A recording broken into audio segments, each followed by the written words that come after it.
So, what's up, gang? I'm back to give you my Fastlane predictions, and also just to kick the shit with y'all, see what was going on this weekend. Me personally, I went to go see Logan. As a comic book fan, I did not enjoy it. As a moviegoer, I did. So that should sum up what Logan's about. I'm not going to tell anybody about the movie. Go see it. It's a great fucking movie.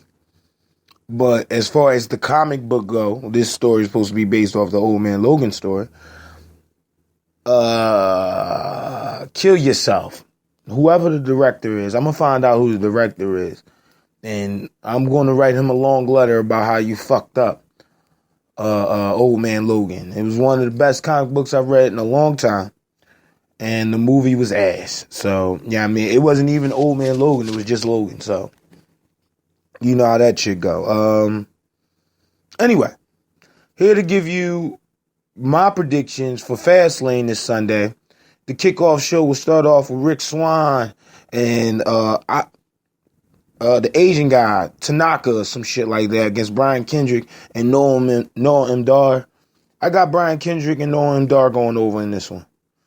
Only because I think Rick Swann just came back from injury not too long ago. He was out, turf toe, some bullshit like that. But, I like what Brian Kendrick is doing with the new talent, especially the younger guys, trying to promote them, bring them up to his level. And Brian Kendrick ain't even at the level to come up to, but to gain notoriety and a little bit more fame. You see them going up against somebody like a Brian Kendricks, you already know, it's going to be a good match. I mean, especially technical match. And Tozawa is the future of the WWE as far as the cruiserweights. I think he's one of the youngest people they have on the roster next to the guy from England, Ty Blake. I think it's Blake. Yeah, Ty Blake. So that's good for him. I would like to see them in a better program. I would have split these two teams up and made two different matches. That would have been me. Moving on, Sasha Banks versus Nia Jax.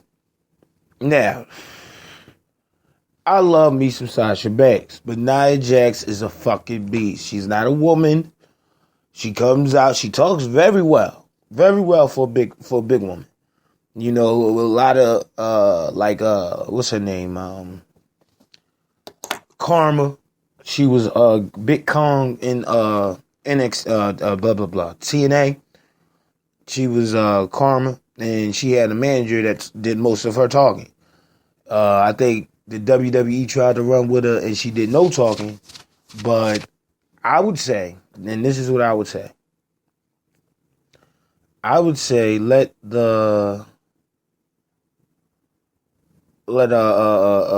Nia Jax do her own continue to let her do her own talking. She does not need a manager. She does not need any background noise.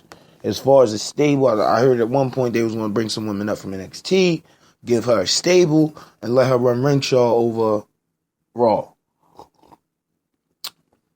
Now, I don't know how true that is. I heard that on a rumor blog somewhere. But I doubt if that's what they're going to do. But I would definitely let Nia Jax. Nia Jax needs to win. And I would do something big with her after WrestleMania. Maybe give her about like 3 pay-per-views going into SummerSlam. That way you could take the heat off of Charlotte Flair, Bayley, and Sasha situation. And start introducing, new women into that women's division on Raw, right? Anyway. You got Enzo and Cass versus the Club. Now, which is Kyle Anderson and Luke Gallows. I like the Club. I like them better with AJ. And I think Finn Balor was supposed to be the leader of the Club for Raw. But it didn't work out that way. It did not work out that way at all. So, I want to say that the Club, of course, is going to keep the titles. I wouldn't take it off of Enzo and Cass. You've done nothing with them. You let them go dead into the fucking ground. Ever since NXT, Now they're fucking, they're a joke. They're a fucking joke. It's like, you know that Enzo and Cass is gonna go out there, say something stupid. You know what I mean? Hit you with the what do they call a move? I forget what they call a finishing move. Hit you with that finishing move and still lose the match. I mean, Big Cass is pretty much fighting the entirety of any Enzo and Cass tag team match. And Enzo goes in there and acts a fool, and then they lose. You get what I'm saying? So I think his record by himself is better than his record with Cass. You get what I'm saying? So I would see what they would do. Enzo would be a fucking phenomenal addition to the cruiserweights. I think he's right at that cruiserweight level. I'm not sure. I got to get his weight. But I think he would add a deeper roster for the cruiserweights, of course. But it would be very interesting to see him go up against a fucking Drew Gulak. What's his name? Jack Gallagher, extraordinary gentleman. You know what I mean? There's a lot of teams you could put him, a lot of opponents that you could put him against where he would probably be formidable. Ha. Say that 10 times fast. Anyway. Moving on, Neville versus Jack Gallagher for the cruiserweight title. I got Neville going over. Only because Neville's being booked right now. He's the king of the cruiserweights until Austin Aries comes out of there and change the game completely. Because I think what they're trying to do is have the cruiserweight title like the X Division title. And you know, when the X Division off of TNA, when it would come to Destination X, whoever had the X Division title could go up against whoever had the heavyweight title. They of course would have to forfeit the cruiserweight title, but X Division title, but that sets them up for a heavyweight title shot. Now, I would like this idea done in WWE, and I think the best person to introduce it would be the same person that introduced it to NXT, TNA, and that's Austin Aries. That'd be the best way to bring that concept in, because Austin Aries, again, is a trendsetter. You know what I mean? They don't call him the greatest man that ever lived for any fucking reason. It's the reason why they call him that. There's something behind that. Believe in that. Samoa Joe versus Sami Zayn. I got Joe going over. Sami Zayn can afford a loss. He can afford a loss. I got Joe going over, though. If Sami Zayn wins, it's going to have something to do with Seth Rollins. I just know that for sure if he wins. So let's see how that pans out. Bayley versus Charlotte. Of course, I'm going with Charlotte because she's never lost at a pay-per-view. And I think this is not the time for her to lose at a pay-per-view. Roman Reigns versus Braun Strowman. To be honest with you, I want Braun to win. But the way this shit is shaping up, I'm going to go with Roman. I'm going to go with Roman, but only because of the nut shit that goes on in the WWE. I don't know who dick he had to suck to keep going over, to keep beating, like, how the fuck you beat the tag team champions? And they just want, like, your champions should always be booked as dominant. Regardless of what. If they lose, win, or whatever. They should be booked as a dominant force in the WWE. Roman Reigns ran straight through the Raw champions, which is the club at the current moment. Which is no surprise, because the club is being booked horribly. So, I got Roman winning this, especially with the go-home show. You had Braun Strowman pretty much leave him beaten and battered in the ring. After all that, he jumps up and signs the goddamn contract. Like, they wrestled all the way around the fucking arena. Come back to the ring, he jumps up and signs the contract. What the fuck? After, like, literally dismantling the turnbuckle. I'm going with Roman. For the Universal Championship, last match of the night, Kevin Owens versus Goldberg. Of course, Goldberg is going to win. I would like Kevin to win. It would make fucking sense if Kevin won. That way you can, again, continue to book him as the champion he's supposed to be versus the bullshit you was booking him with for 8 months. You can actually book him as a dominant champion if he beats Goldberg and moves on to WrestleMania and challenges whoever comes out of fucking WrestleMania.